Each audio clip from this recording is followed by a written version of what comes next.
On va vous parler maintenant des infrastructures du futur. Alors, à quoi elles vont ressembler, ces infrastructures du futur? Pour en parler, je vous demande d'accueillir Didier Vescovi. Venez, Didier. Pascal Bigot et Christophe Leibraz. Venez, je vous en prie, installez-vous. Regardez, on est bien installés. Allez-y, je vous en prie. Oui, moi j'ai le petit siège du lait, c'est vrai. Je suis un petit peu privilégiée. Les infrastructures du futur, ça c'est un thème qui prête à débat. Aujourd'hui, on est dans ce lieu magnifique, grâce à vous, Didier. Merci beaucoup.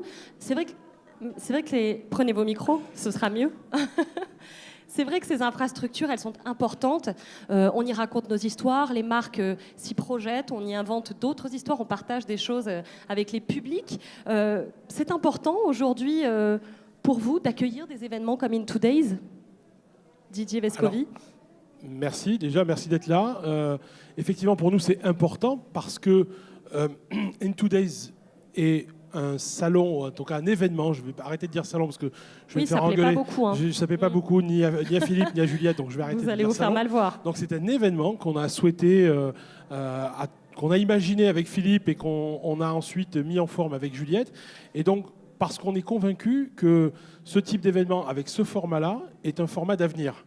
Voilà. Et donc on voulait absolument montrer que c'est possible déjà et que ce qu'on a dans la tête prend forme et a une réalité aujourd'hui. Pascal Bigot, vous êtes responsable du bureau des congrès et des événements de Marseille, ville sublime. Marseille, hein, peut-être autant que Cannes. Didier va me le reprocher, mais quand même. C'est une ville chargée d'histoire, il se passe beaucoup de choses. Vous avez aussi beaucoup de travail avec cette ville et ce palais, ce bureau des congrès, pardon. Comment vous procédez? Qu'est-ce qui a changé aujourd'hui dans la façon de faire votre métier?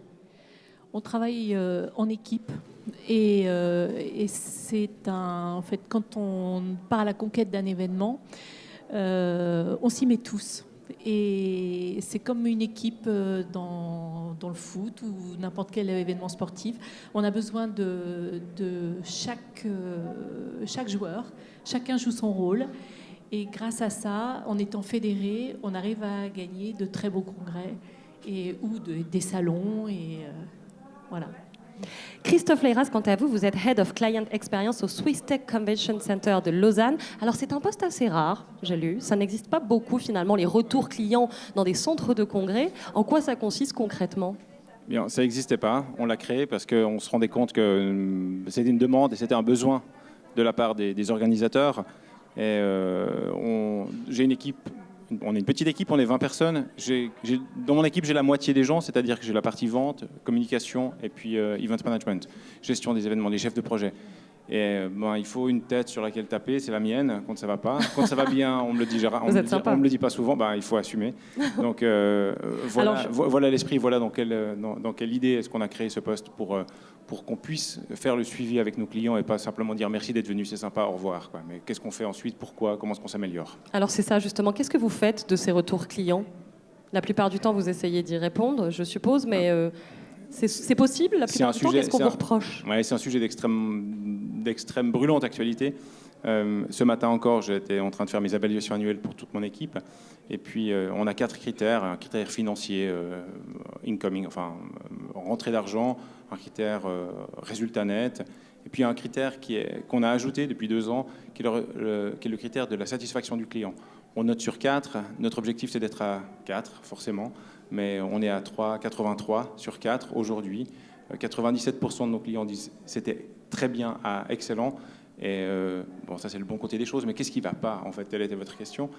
Ce qui ne va pas, c'est des détails. C'est le Wi-Fi, mais c'est vraiment extrêmement compliqué de se connecter au Wi-Fi. Non, c'est un mot de passe tout simple. C'est des détails, mais c'est comment est-ce qu'on perçoit, comment est-ce qu'on facilite. Je prends du franglais parce qu'on est sur un campus universitaire anglophone principalement, et c'est le customer journey, c'est l'expérience client de A à Z. Comment est-ce qu'il va venir sur un site internet pour se projeter dans son arrivée, le logement, tout ce qui fait ce qu'on vit quand on se déplace en tant que pour du loisir ou pour des affaires. On essaie de se mettre à la place de notre utilisateur. Didier Vescovi, ce que dit Christophe Leibraz, vous avez ce genre de retour? Ça existe en France aussi aujourd'hui? Vous le pratiquez vous-même? ici Oui, à oui, Cannes. alors le Wi-Fi, ça me parle, parce qu'effectivement... Pas que le Wi-Fi, mais voilà, le retour client en voilà, général. Le retour client, bien sûr. Le retour client, on pratique aussi par des questionnaires de satisfaction et d'enquête client. Donc généralement, ce qui revient assez régulièrement, on va dire, c'est effectivement le Wi-Fi, c'est les traiteurs aussi, parce que ça fait partie de l'expérience. Ça peut être également des petits soucis au niveau... Alors on a réglé ça récemment, c'est tout ce qui concerne le plan Vigipirate, c'est-à-dire le filtrage des entrées, parce que effectivement, nous on a l'expérience, mais parfois le client ne veut pas vraiment nous écouter, parce qu'on est capable de dimensionner les dispositifs à l'entrée en fonction du visitorat et des heures même, parce qu'on est très précis en fonction des heures d'affluence, et donc on peut dimensionner et calibrer le dispositif. Parfois le client ne veut pas nous écouter ou nous suivre, et du coup Comment on fait dans ces du cas-là? flux. On écoute le client parce que le client est roi, et puis il constate par lui-même que ça marche pas, et après on est on essaie en tout cas de se montrer plus convaincant vis-à-vis de lui, et généralement on va dire que 9 fois sur 10 l'option que l'on propose est la bonne. Alors je rappelle, Pascal Bigot, que vous êtes responsable du bureau des congrès et des événements de Marseille. Vous avez une réflexion assez intéressante autour de ces infrastructures du futur. Vous dites, à l'avenir, il va falloir faire attention à ce qu'on laisse, être vigilant à l'héritage qu'on laisse dans la ville, de l'événement qu'on a produit en fait. Tout à fait. Maintenant, les organisateurs de congrès souhaitent laisser un héritage à la ville.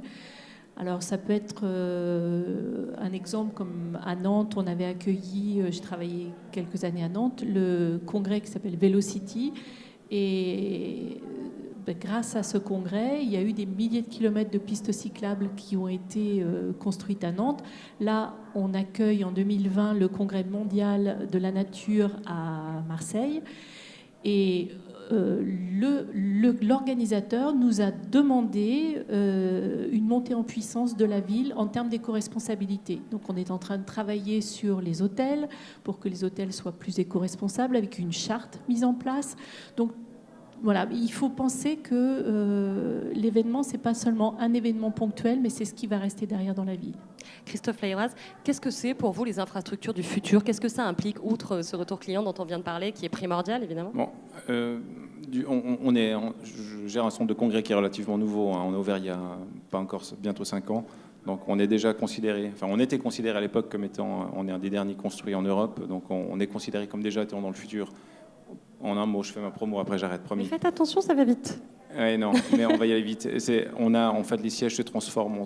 La salle se transforme par elle-même. On appuie sur un bouton, les sièges disparaissent, apparaissent, les murs sortent du plafond ou du sol. C'est un vaisseau spatial en fait. C'est quasi un vaisseau spatial. Mais dans cet esprit-là, et c'est juste pour revenir sur ce qui a été dit précédemment sur les complaintes ou les retours clients, on a tenu compte du nombre de WC par rapport au nombre de sièges que nous avions, pour qu'il y ait un maximum de 3 minutes de fil au WC si tout le monde veut aller, enfin proportionnellement au nombre de personnes qui vont au WC. Donc statistiquement parlant, on a mené cette analyse pour offrir cette expérience client et pour ne pas se faire, encore une fois, crier dessus parce qu'il n'y a pas assez de WC, puis on ne peut pas participer aux conférences, on est en retard, et puis on n'a pas le temps de faire les pauses, et puis on a essayé de faire ceci. Mais ce qui est extrêmement important, à mon avis, c'est qu'on manque aujourd'hui cruellement de signalétique dans tous les centres du monde. Dans un aéroport, si vous trouvez les WC en sortant d'un avion, vous êtes extrêmement doué.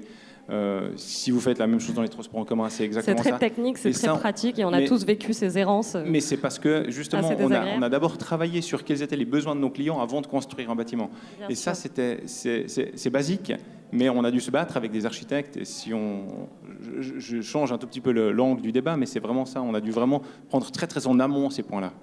Pascal aussi, je vous vois réagir. Vous dites, oui, oui, tout à fait, vous acquiescez à ce que c'est dit Christophe surtout Laïraz. se mettre à la place de l'étranger, enfin le congressiste international qui arrive et qui ne sait absolument pas où aller, pour peu que ça soit quelqu'un qui n'ait pas le même alphabet. Enfin bon, je veux dire, c'est très compliqué et on se met jamais à la place de ces gens-là. Et moi, je me souviens la première fois que j'arrivais des États-Unis à Paris, et je me suis à Roissy, c'est une catastrophe la signalétique. Et c'est pareil dans toutes nos villes, on n'est pas assez vigilant. Didier Vescovi, qu'est-ce qu'on fait pour contrer tous ces soucis du quotidien quand on gère une infrastructure comme celle-ci? La question piège, c'était pour moi, donc. Eh oui. D'accord. vous Non, alors en fait, moi, ce que je voulais juste dire, et je répondrai peut-être après à la question parce qu'elle est extrêmement complexe, Vous choisissez. c'est juste dire que, en fait, la complexité de nos bâtiments vient de l'idée que chaque congrès est différent. Enfin, chaque événement est différent parce que chaque organisateur crée les espaces et module l'espace en fonction de son événement. Et donc la signalétique qui, elle, par essence, celle qu'on crée en tout cas à la construction ou à la rénovation du bâtiment, elle est fixe. Et c'est très compliqué ensuite d'adapter de la signalétique mobile.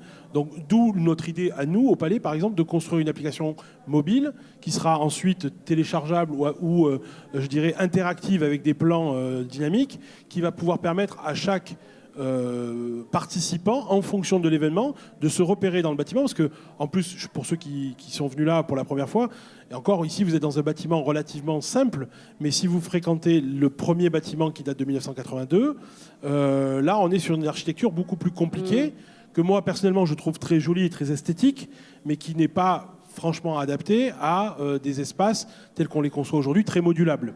C'est le cas chez vous, mais chez nous, la modularité, elle n'a pas été pensée au début. En tout cas, dans les années 60, milieu des années 70, au moment de la conception, c'était pas prévu comme ça.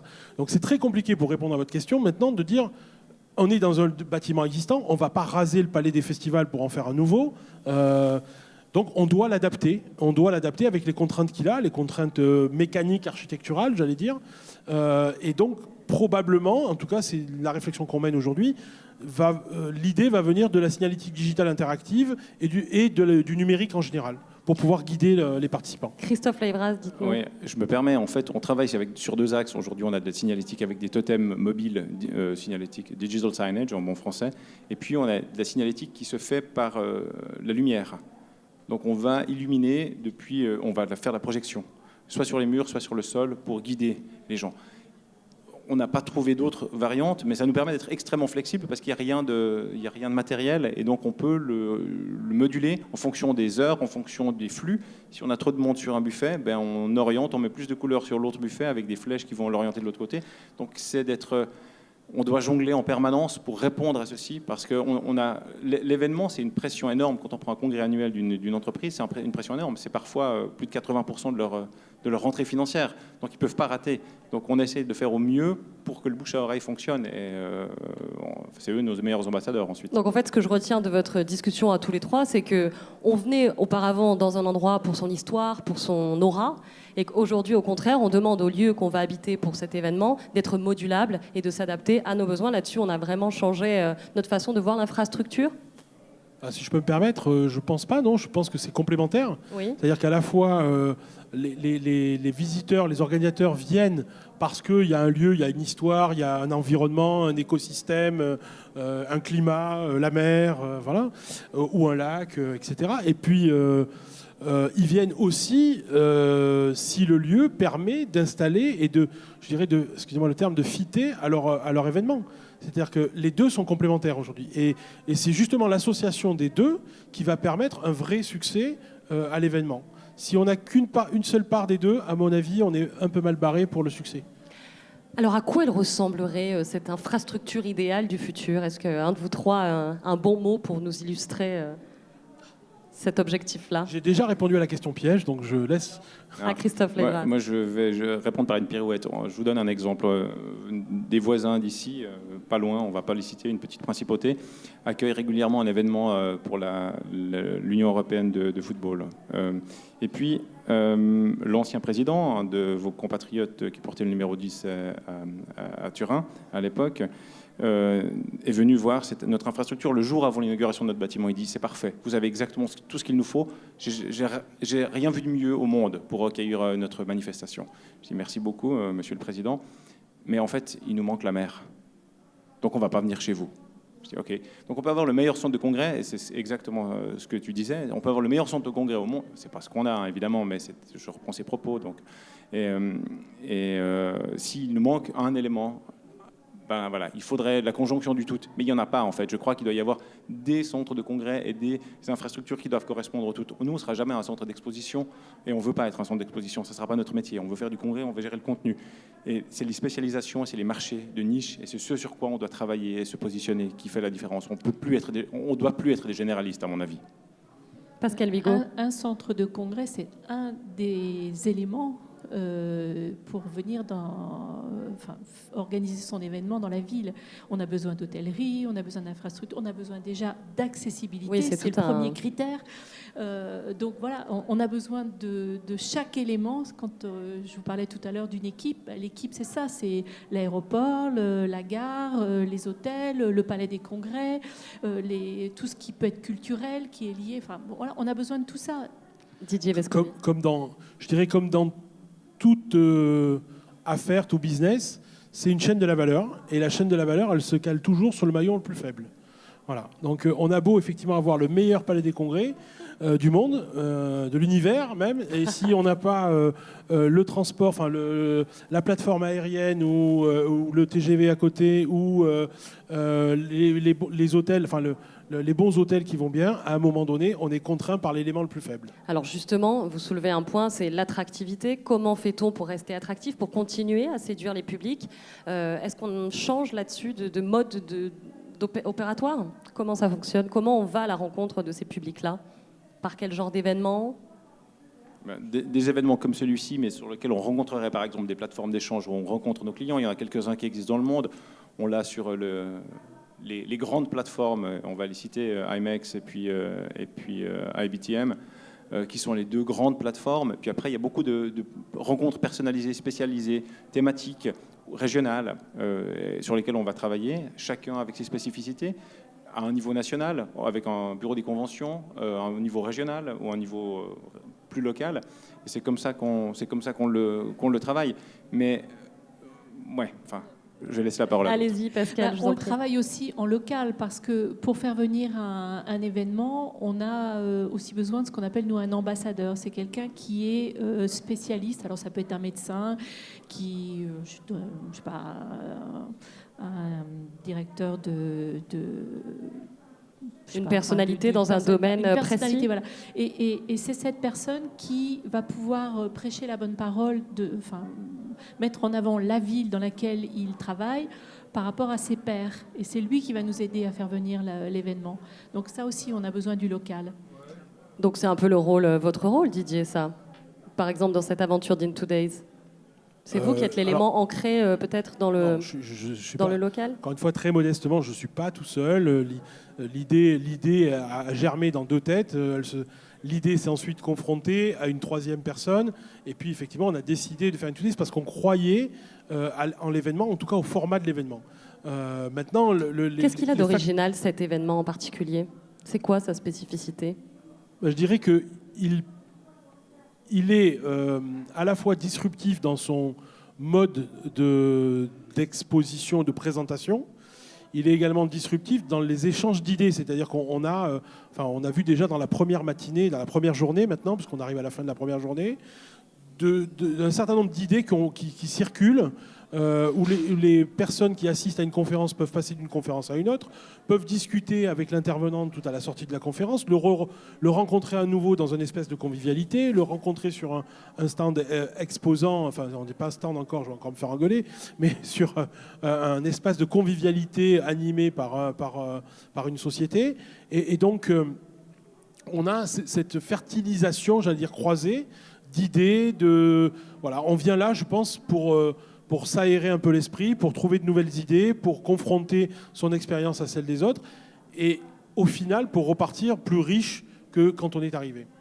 Pascal Bigot, comment on fait la différence, par exemple, à Marseille, en ce qui vous concerne ? Quelle est votre spécificité ? Qu'est-ce qui fait que vous vous démarquez par rapport à d'autres centres de congrès, de réception ? Alors, ce n'est pas forcément au niveau des centres de congrès. On a la chance d'avoir 3 centres de congrès à Marseille et un qui est absolument magnifique, qui est le Palais du Pharo, qui surplombe la Méditerranée. Sur la mer.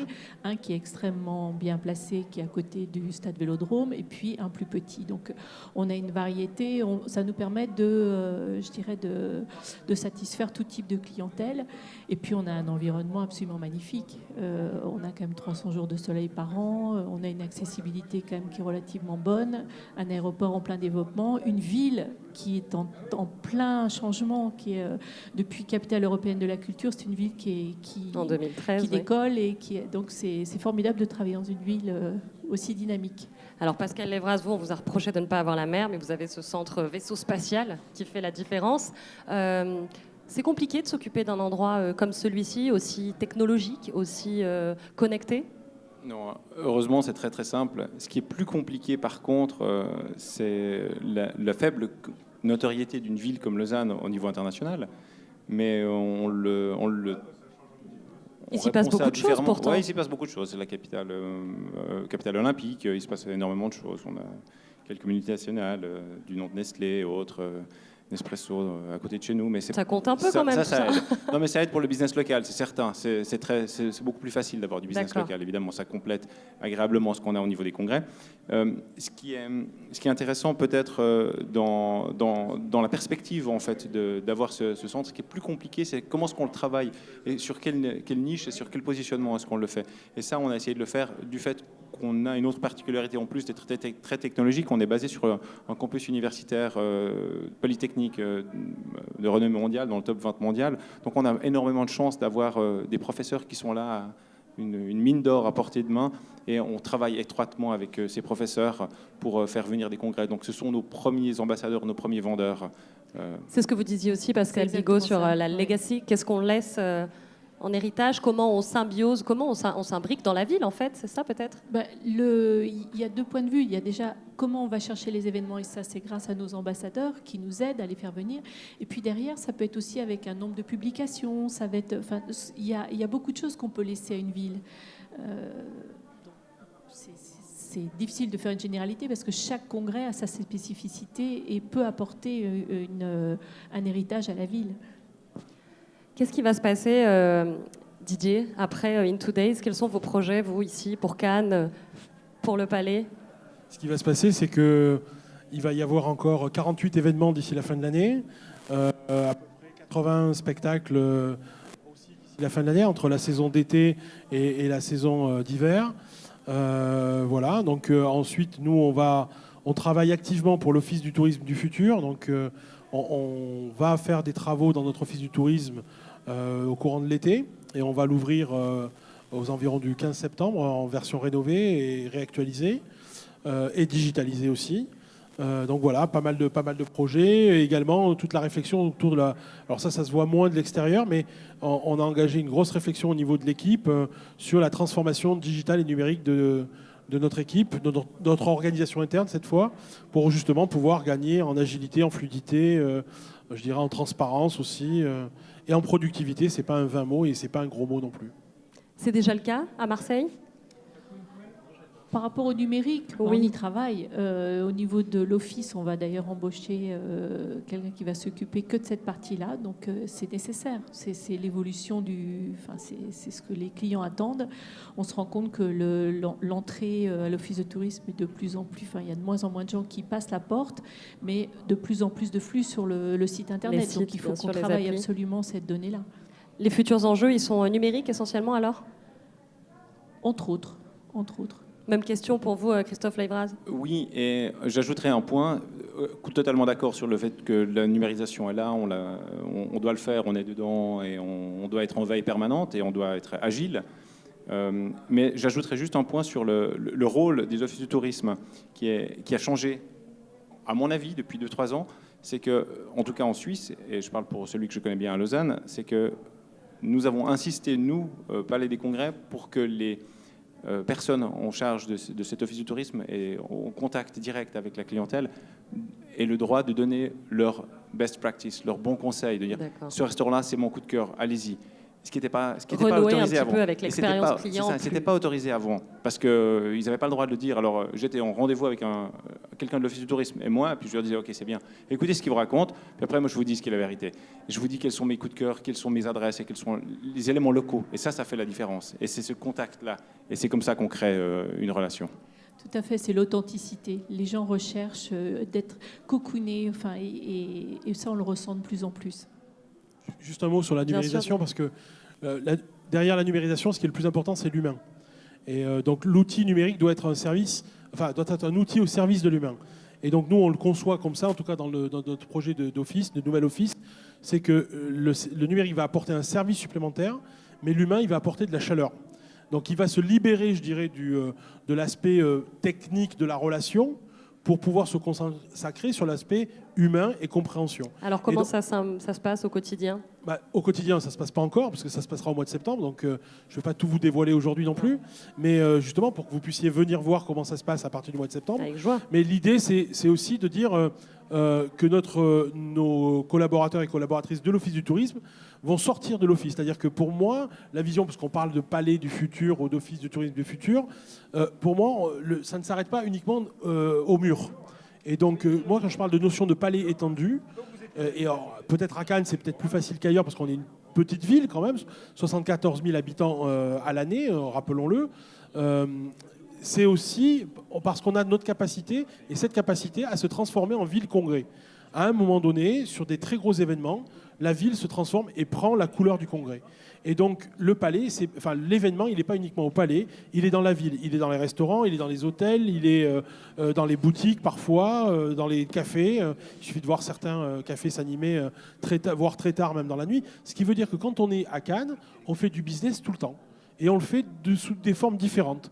De façon très classique quand on est au palais, dans une conférence ou sur un stand d'un exposant. Et puis de façon un peu plus décontractée quand on est dans un lounge, soit dans un hôtel, soit sur une plage. Et du coup, c'est très rentable, je dirais, pour l'organisateur, et puis c'est très rentable aussi pour le visiteur, donc il y a une vraie valeur ajoutée, parce que les visiteurs font des affaires 24 heures sur 24 pendant 4 jours, et c'est très rentable pour tout le monde, et ça se fait de façon complètement décomplexé, décontracté. Et nous, ce qu'on veut aussi, c'est que maintenant, si je reviens sur l'Office du tourisme, c'est que les collaborateurs, les accueillants, aillent au contact des clients, notamment sur leur lieu de séjour. Parce que qui pousse aujourd'hui, si on fait un petit sondage dans la salle, qui pousse les portes de l'Office du tourisme quand on est sur un lieu de vacances? Je ne sais pas si on fait un sondage. Il y a surtout beaucoup trop la queue pour qu'on attende. Pour ceux qui ne dorment pas, qu'on n'a pas totalement assommé, qui va dans un office du tourisme quand il est en vacances?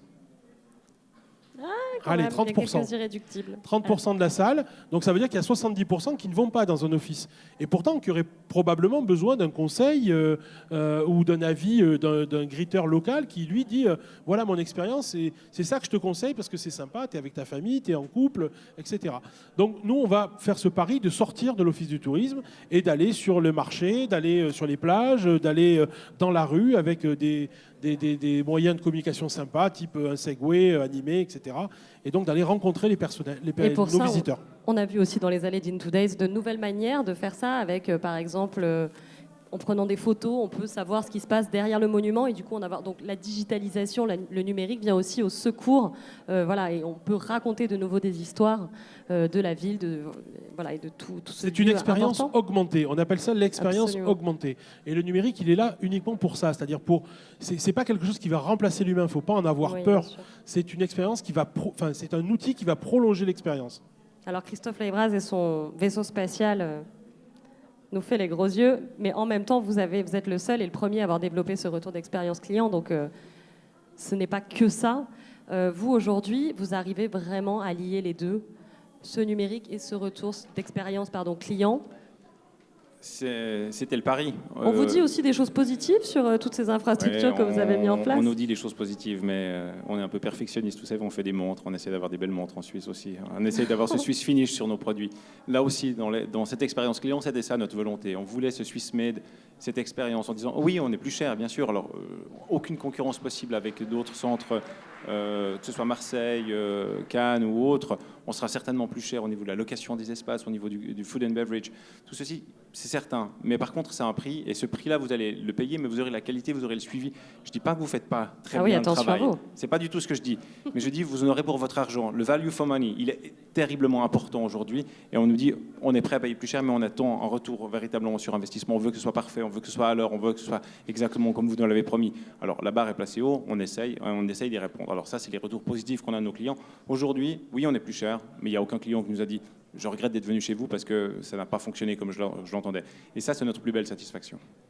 Pascal Bigot, vous aussi, vous avez de bons retours de vos clients? Vous êtes dans une relation de confiance? Alors déjà, on a remarqué que quand ils venaient à Marseille, puisqu'on fait, nous, en tant que bureau des congrès, on gère les statistiques.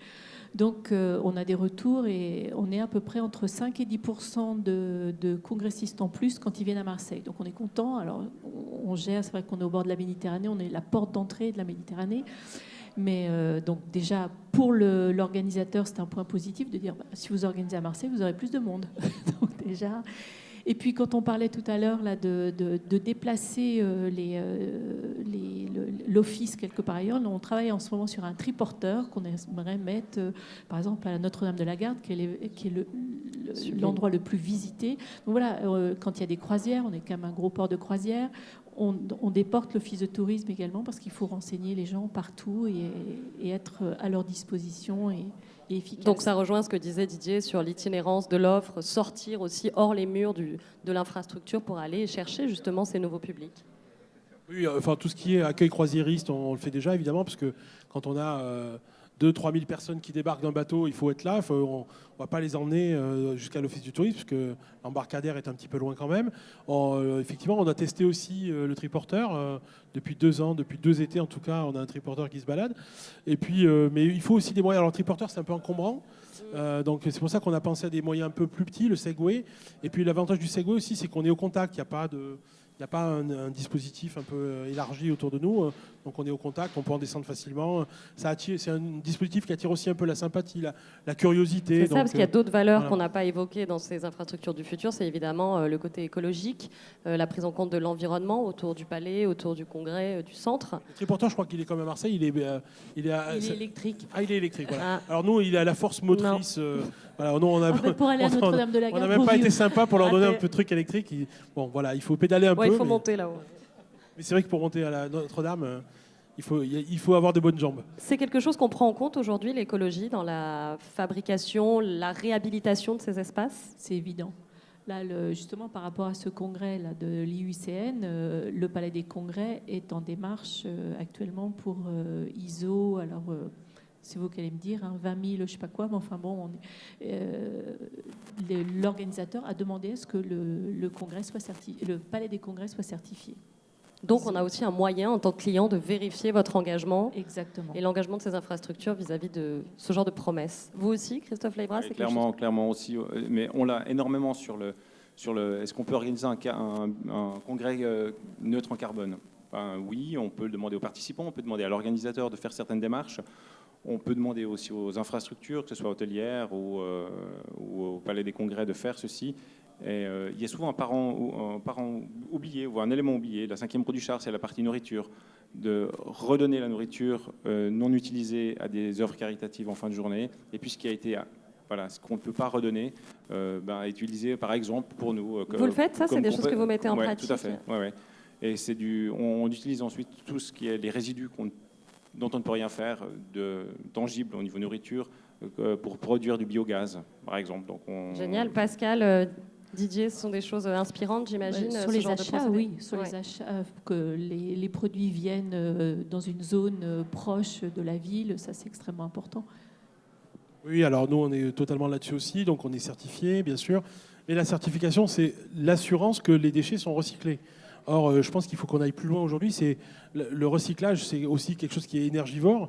Donc nous, on travaille, en tout cas dès 2019, là, on se met sur un plan de travail sur l'économie circulaire, c'est-à-dire la possibilité de réinjecter les matières issues de nos activités directement dans l'économie et donc d'en refaire de la matière première directement sans passer par la case tri et recyclage ou revalorisation. Voilà, donc ça c'est effectivement sur l'aspect... alors même si on est un peu contraint par les bureaux d'hygiène alimentaire, et puis nous, enfin je ne sais pas en Suisse comment ça se passe, mais en France on est très contraint par la législation qui fait que les associations qui récupéreraient des repas en fonction des denrées qu'ils récupèrent ne veulent pas s'engager parce que si jamais la chaîne du froid est rompue, etc., si quelqu'un est malade, enfin bon, voilà, quand on voit effectivement toute la production alimentaire, je crois qu'à l'échelle mondiale, c'est 30% de ce que nous produisons qui part directement à la poubelle.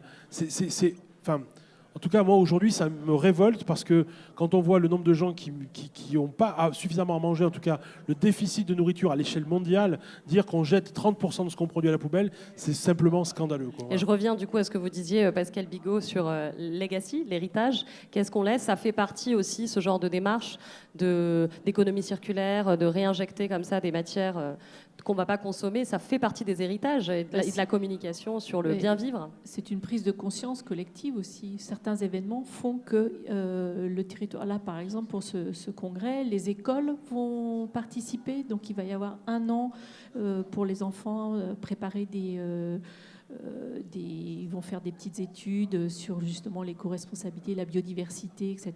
Donc c'est une prise de conscience parce qu'une fois que les enfants ont bien ça en tête, après, si les parents ne l'ont pas compris, ils le font savoir aux parents. Donc ça, c'est extrêmement important. On aura appris beaucoup de choses en vous écoutant tous les trois. Et j'espère que vous, d'ailleurs, j'ai vu que vous hochiez la tête quand les uns et les autres parlaient, ce qui veut dire que vous avez eu quelques idées que vous allez vous piquer sans doute les uns les autres, Christophe Oui, Lebras. exactement, je pense que le débat continuera. Piquer, non, on va échanger, on se pique pas des choses, on échange des idées parce que une idée plus, enfin quand on n'a qu'une idée, ben, on en a qu'une, et quand on échange des idées avec quelqu'un, ben là on aura 3 idées chacun. Alors donc justement, riches. petit quiz de fin de débat. Qu'est-ce que vous retiendriez, vous? Qu'est-ce qui vous a touché, alerté? Qu'est-ce qui a retenu votre attention dans le discours de Christophe et de Pascal? Alors moi, clairement, chez Christophe, je vais aller chercher la signalétique j'ai vu que ça adaptative. Vous plaisait, j'ai compris. Donc ça, on va en discuter, mais en tout cas, on va venir voir comment ça marche parce que ça nous intéresse beaucoup.